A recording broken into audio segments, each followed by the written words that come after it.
वज़ीर-ए-आज़म शहबाज शरीफ और सदर अमारात शेख मोहम्मद बिन ज़ायद अल नहयान की बैठक। रहीम मेहर खान के शेख ज़ायद पैलेस में दोनों रहनुमाओं की मुलाकात। इलामी के मुताबिक फ़रीक़ैन ने इस्लामाबाद में अपनी हालिया मुलाकात से बातचीत को आगे बढ़ाया। फ़रीक़ैन को दो तरफ़ा तिजारत को मज़ीद फ़रोग़ देने की ज़रूरत पर जोर। IT, तवानाई, कानकनी, मादनियात और दिफ़ाई ताउन पर तबादला ख़याल। वज़ीर-ए-आज़म ने दोनों ममालिक में मज़बूत ताउन के अज़म का इयादा किया। वज़ीर-ए-आज़म ने 21 लाख पाकिस्तानियों की मेज़बानी पर UAE की तारीफ़ की।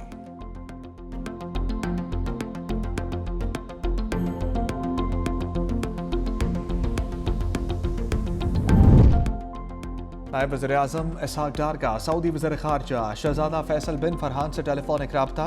इलाकाई सूरत-ए-हाल और हालिया पेशरफ़ पर तफ़सीली तबादला ख्याल। पाकिस्तान और सऊदी अरब के दो तरफ़ा ताल्लुकात पर इत्मीनान का इजहार। सऊदी वज़ीर ख़ारजा का बाहमी ताउन मज़ीद मजबूत बनाने के अज़्म का इयादा। नायब वज़ीर-ए-आज़म इसहाक़ डार ने साल नौ की मुबारकबाद भी दी।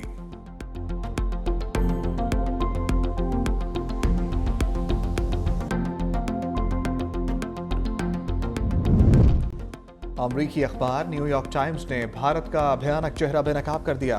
रिपोर्ट के मुताबिक 1 अरब 40 करोड़ आबादी वाला मुल्क सेकुलर के नाम पर धब्बा है। भारत में ताकतवर तंजीम RSS ने मुल्क के सियासी, समाजी और सकाफती धारे को बदल दिया। इंतहा पसंद तंजीम अक़लियतों की खुली दुश्मन है। भारत के 20 करोड़ मुसलमानों और ईसाइयों को गैर मुल्की काबजीन कहती है। मोदी के 11 साल दौर इक़्तिदार में इंतहा पसंद RSS कई गुना ताकतवर हो चुकी। यौम आज़ादी की तकरीबात में मोदी ने खुलकर RSS को खराज तहसीन पेश किया। ये तंजीम अब न सिर्फ सियासत बल्कि मुआशरे के हर इदारे में अपना असर रखती है। RSS के कारकुन भारतीय हुकूमत, अदलिया, पुलिस, मीडिया और तालीमी इदारों में पाए जाते हैं। BJP की सियासी कामयाबियों के पीछे भी यही तंजीम काम कर रही है।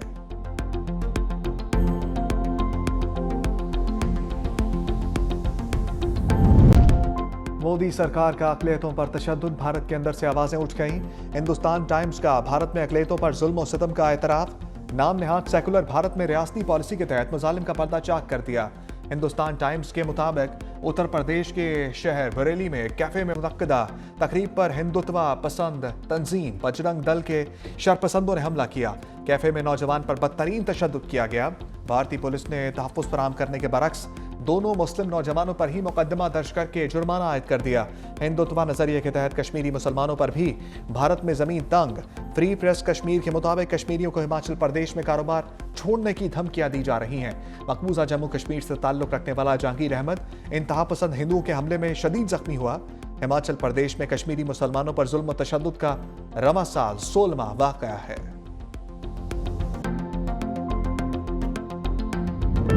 बांग्लादेश की पहली खातून वज़ीर-ए-आज़म खालिदा ज़िया इंतकाल कर गईं। वो जिगर के आर्ज़े समेत कई अमराज में मुब्तला थीं। काफ़ी अरसे से ढाका के अस्पताल में ज़ेरे इलाज थीं। खालिदा ज़िया 1991 और 2001 में वज़ारत-ए-उज़्मा के लिए मुंतखब हुई। मुस्लिम दुनिया में बेनज़ीर भुट्टो के बाद दूसरी खातून वज़ीर-ए-आज़म का एजाज़ भी हासिल था। खालिदा ज़िया बांग्लादेश के साबिक़ सदर ज़ियाउर रहमान की अहलिया थी। सियासी करियर के दौरान करप्शन के इल्ज़ामात लगे। 2018 में 5 बरस के लिए जेल भी काटना पड़ी। खालिदा ज़िया और शेख हसीना वाजिद की तवील सियासी रकाबत भी रही। खालिदा ज़िया के बेटे तारिक रहमान चंद रोज़ कबल 17 साला जलावतनी ख़त्म करके वतन वापस पहुंचे थे।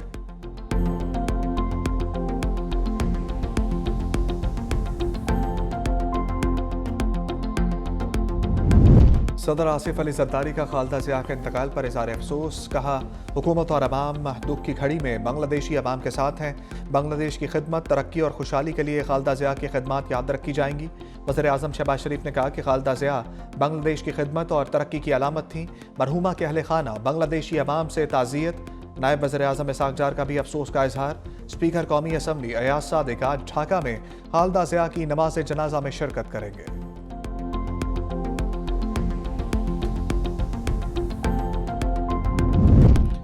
स्पीकर खैबर पख्तूनख्वा असम्बली का स्पीकर पंजाब असम्बली को एहतजाजी खत।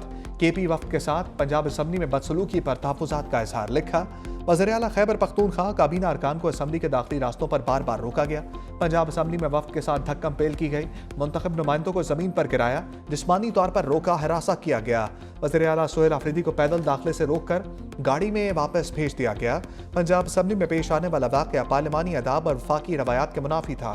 खत में सहाफ़ियों के गैर पेशा वराना रवैये पर भी तहफ़्फ़ुज़ात का इजहार। स्पीकर पंजाब असम्बली से ज़िम्मेदाराना और इस्लाही इक़दामात का मुतालबा।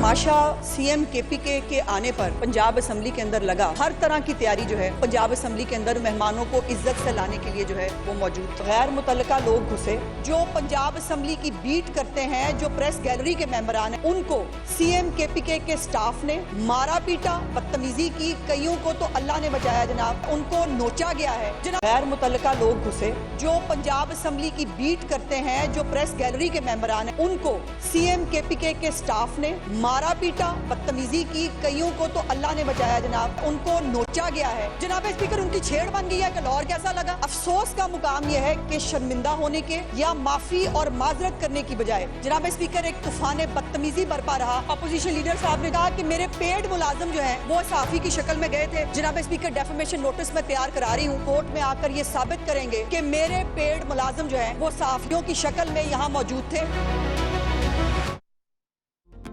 असबा बुखारी का खैबर पख्तूनख्वा हुकूमत के खिलाफ हद तक इज्जत का दावा करने का ऐलान। वज़ीर इत्तलात पंजाब असम्बली ने भी एहतजाजन वॉकआउट किया। कहा वज़ीर आला केपी को बावकार तरीके से असम्बली लाने के लिए इंतजाम किए, मुझ पर बेबुनियाद इल्जाम लगा गए। तमाम फुटेजेस असम्बली रिकॉर्ड में मौजूद हैं। मुआफ़ी मांगने की बजाय बदतमीजी की गई, मुझ पर लोगों को प्लांट करने का झूठा इल्जाम लगाया गया। वज़ीर आला केपी के स्टाफ ने सहाफ़ियों पर तशद्दुद किया और धक्के दिए। अपोजिशन ने मीडिया को बिकाऊ कहा।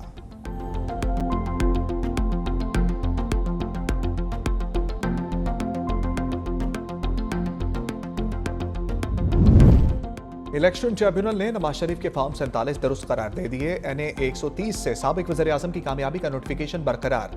तहरीक इंसाफ की रहनुमा डॉक्टर यास्मीन वाशिद की दरखास्त खारिज। इलेक्शन ट्रिब्यूनल के जज राना जाहिद महमूद ने फैसला सुना दिया। 2024 के इंतखाबात में नवाज शरीफ 1,71,024 वोट लेकर कामयाब हुए थे।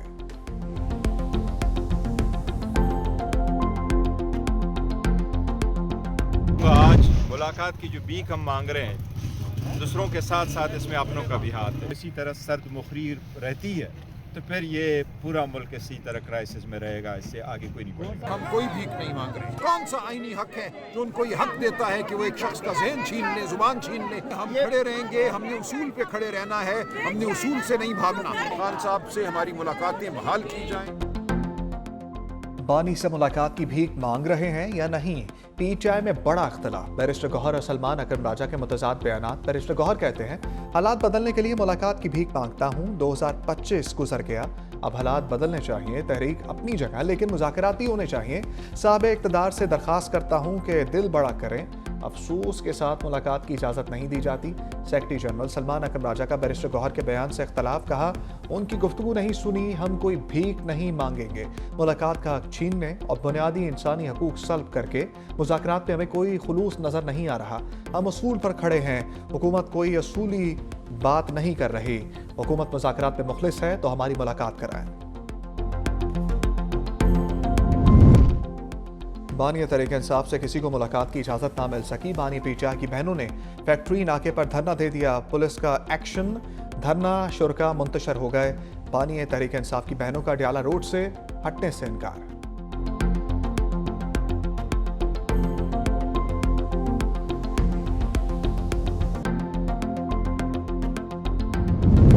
ख्वाजा आसिफ ने आने वाले दिनों में मौशी महाज पर बड़ी कामयाबी की नवीद सुना दी।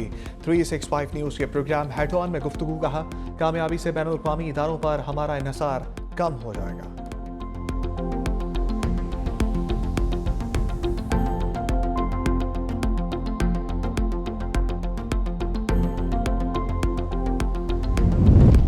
धुंध ने कमान संभाल ली, हर तरफ रास्ते धुंधला गए। लाहौर सियालकोट मोटरवे धुंध के बायस बंद। मोटरवे M3 फैजपुर से जड़ांवाला तक धुंध की वजह से बंद कर दी गई। तर्जमान मोटरवेज के मुताबिक हिफाजती इक़दाम के पेश नज़र मोटरवे मुख्तलिफ मकामात से बंद की गई। आज़ाद कश्मीर की जेलम वैली में वक्फे से बर्फबारी, दर्जा हरारत नुक्ता इंजमात से नीचे गिर गया। पंजाब के बलाई और पहाड़ी इलाकों में 2 जनवरी तक बारिश और बर्फबारी की पेशगोई।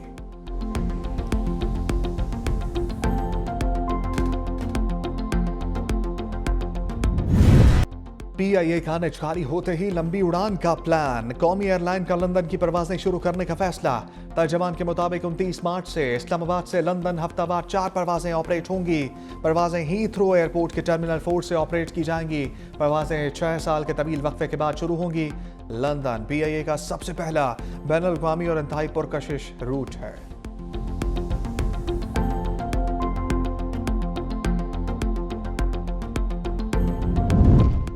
सिंध काबीना के सनती इलाकों की तरक्की के लिए बड़े फैसले।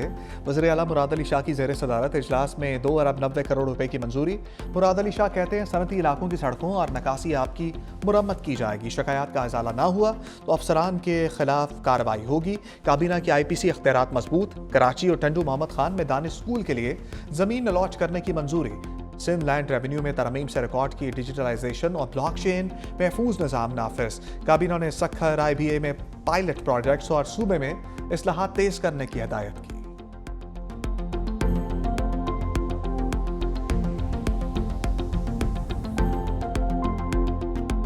ऑरेंज लाइन और ग्रीन लाइन से रोज़ाना हमारा टारगेट ये है कि 1 लाख पैसेंजर्स को जो है वो सफरी सहूलियात मिल सकेंगी। इसमें किराए भी बहुत कम रखे गए हैं। इसमें एयर कंडीशन बसेस हैं। कल हम शुरू करने जा रहे हैं कराची के शहरियों के लिए डबल डेकर बसेस। वो कल से सर्विस शुरू हो जाएगी। हमारी जो EV बसेस हमारी वो भी नई पहुंच चुकी हैं कराची में। उसके भी कुछ नए चंद रूट्स जो हम कराची में शुरू करने जा रहे हैं। कराची वालों के नए साल की खुशियां डबल। शर्जील मेमन का शहर में आज डबल डेकर बस शुरू करने का ऐलान। कहा ग्रीन लाइन BRT से रोजाना 75,000 शहरी मुस्तफीद हो रहे हैं। हदफ 1 लाख मुसाफिर हैं। नई EV बसें आ गई हैं। पीपल्स बस सर्विस का दायरा जल्द हैदराबाद, खैरपुर, शिकारपुर और टंडू अलायार में बढ़ाया जाएगा। रेडियो रेड और येलो लाइन BRT मंसूबों पर काम जारी है। शर्जील मेमन की वज़ीर आज़म से 150 बसों की फराहमी का वादा पूरा करने की भी अपील।